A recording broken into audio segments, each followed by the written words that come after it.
जय श्री राम, जय हनुमान, जय माता दी। श्रीमद् भागवत पुराण की जय। 19वां अध्याय, भक्ति का मर्म और काल की महिमा। देवहूति ने पूछा, प्रभु, प्राकृतिक पुरुष और महातत्वादि का जैसे लक्षण संख्या शास्त्र में कहा गया है तथा जिसके द्वारा उनका वास्तविक स्वरूप अलग अलग जाना जाता है और भक्ति योग को ही जिसका प्रयोजन कहा गया है वह अपने मुझे बतलाया। अब कृपा करके भक्ति योग का मार्ग मुझे विस्तार पूर्वक बताइए। इसके सिवा जीवों की जन्म मरण रूपा अनेक प्रकार की गतियों का भी वर्णन कीजिए, जिनके सुनने से जीव को सब प्रकार की वस्तुओं से वैराग्य होता है, जिसके भय से लोग शुभ कर्मों में प्रवृत्त होते हैं और जो ब्रह्मादि का भी शासन करने वाला है। उस सर्वसमर्थ काल का स्वरूप भी आप मुझसे कहिए। ज्ञान दृष्टि के लुप्त हो जाने के कारण देहादि मिथ्या वस्तुओं में जिन्हें आत्माभिमान हो गया है तथा बुद्धि के कर्मासक्त रहने के कारण अत्यंत श्रमित होकर जो चिरकाल से अपार अंधकारमय संसार में सोए पड़े हैं, उन्हें जगाने के लिए आप योग प्रकाशक सूर्य ही प्रकट हुए हैं। श्री मैत्रेय जी कहते हैं, कुरुश्रेष्ठ विदुर जी, माता के ये मनोहर वचन सुनकर महामुनि कपिल जी ने उनकी प्रशंसा की और जीवों के प्रति दया से द्रवीभूत हो बड़ी प्रसन्नता के साथ उनसे इस प्रकार बोले। श्री भगवान ने कहा, माता जी, साधकों के भाव के अनुसार भक्ति योग का अनेक प्रकार से प्रकाश होता है, क्योंकि स्वभाव और गुणों के भेद से मनुष्य के भाव में भी विभिन्नता आ जाती है। जो भेददर्शी क्रोधी पुरुष हृदय में हिंसा, दंभ अथवा मातरस्य का भाव रखकर मुझसे प्रेम करता है, वह मेरा तामस भक्त है। जो पुरुष विषय, यश और ऐश्वर्य की कामना से प्रतिमादि में मेरा भेदभाव से पूजन करता है, वह राजस भक्त है। जो व्यक्ति पापों को क्षय करने के लिए, परमात्मा को अर्पण करने के लिए और पूजन करना कर्तव्य है, इस बुद्धि से मेरा भेदभाव से पूजन करता है, वह सात्विक भक्त है। जिस प्रकार गंगा का प्रवाह अखंड रूप से समुद्र की ओर बहता रहता है, उसी प्रकार मेरे गुणों के श्रवण मात्र से ही मन की गति का तेल धारावक अविच्छेद्य रूप से मुझ सर्वंतर्यामी के प्रति हो जाना तथा मुझ पुरुषोत्तम में निष्काम और अन्याय प्रेम होना, यह निर्गुण भक्ति योग का लक्षण कहा गया है। ऐसे निष्काम भक्त दिए जाने पर भी मेरी सेवा को छोड़कर सालोक्य, सृष्टि, समीपे, स्वरूपे और सायुज्य मोक्ष तक नहीं लेते। भागवत सेवा के लिए मुक्ति का तिरस्कार करने वाला यह भक्ति योग ही परम पुरुषार्थ अथवा साध्य कहा गया है। इसके द्वारा पुरुष तीनों गुणों को लांघ कर मेरे भाव को, मेरे प्रेम रूप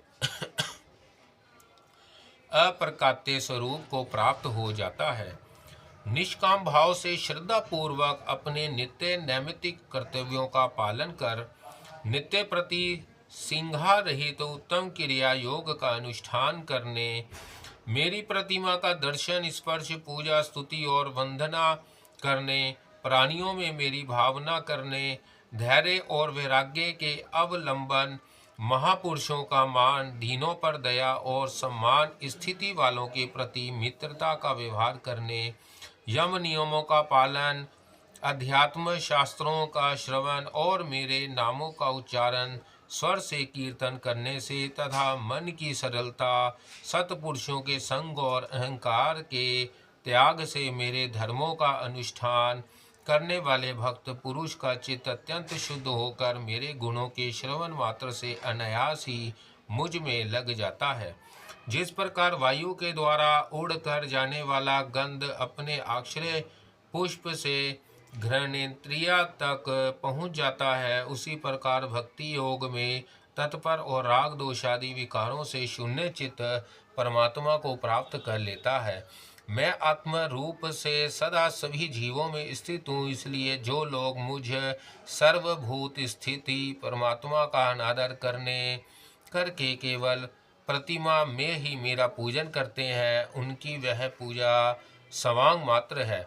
मैं सबका आत्मा परमेश्वर सभी भूतों में स्थित हूँ। ऐसी दशा में जो मोहवश मेरी अपेक्षा करके केवल प्रतिमा के पूजन में ही लगा रहता है, वह तो मानो भस्म में ही हवन करता है। जो भेददर्शी और अभिमानी पुरुष जो दूसरे जीवों के साथ वैर बांधता है और इस प्रकार उनके शरीर में विद्यमान मुझ आत्मा से ही देश करता है, उसके मन को भी शांति नहीं मिल सकती। माताजी दूसरे जीवों का अपमान करता है, वह बहुत ही घटिया बढ़िया सामग्रियों से अनेक प्रकार के विधि विधान के साथ मेरी मूर्ति का पूजन भी करे तो भी उसे उससे प्रसन्न नहीं हो सकता। मनुष्य अपने धर्म का अनुष्ठान करता हुआ तब तक मुझ ईश्वर की प्रतिमा आदि में पूजा करता रहे, जब तक उसे अपने हृदय में एवं संपूर्ण प्राणियों में स्थित परमात्मा का अनुभव ना हो जाए। जो व्यक्ति आत्मा और परमात्मा के बीच में थोड़ा सा भी अंतर करता है, उस भेददर्शी को मैं मृत्यु रूप से महान भय उपस्थित करता हूँ। अतः संपूर्ण प्राणियों के भीतर घर बनाकर उन प्राणियों के ही रूप में स्थित मुझ परमात्मा का यथा योग्य दान मान मित्रता के व्यवहार तथा समदृष्टि के द्वारा पूजन करना चाहिए। माताजी पाषाणाधि चेतनों की अपेक्षा वृक्षादि जीव श्रेष्ठ है, उनसे सांस लेने वाले प्राणी श्रेष्ठ हैं, उनमें भी मन वाले प्राणी उत्तम और उनसे इंद्रियों की निवृत्तियों से युक्त प्राणी श्रेष्ठ हैं। सैनेन्द्रियां प्राणियों में भी केवल स्पर्श का अनुभव करने वालों की अपेक्षा रस का ग्रहण कर सकने वाले मत्स्यादि उत्कृष्ट हैं तथा रसवेतों की अपेक्षा गंध का अनुभव करने वाले और गंध का ग्रहण करने वालों से भी शब्द का ग्रहण करने वाले श्रेष्ठ हैं। उनमें से भी रूप का अनुभव करने वाले उत्तम है और उनकी अपेक्षा जिनके ऊपर नीचे दोनों ओर दांत होते हैं वह जीव श्रेष्ठ है। उनमें भी बिना पैर वालों से बहुत से चरणों वाले श्रेष्ठ है तथा बहुत चरणों वालों से चरण वाले और 4 चरण वालों से भी 2 चरण वाले मनुष्य श्रेष्ठ है।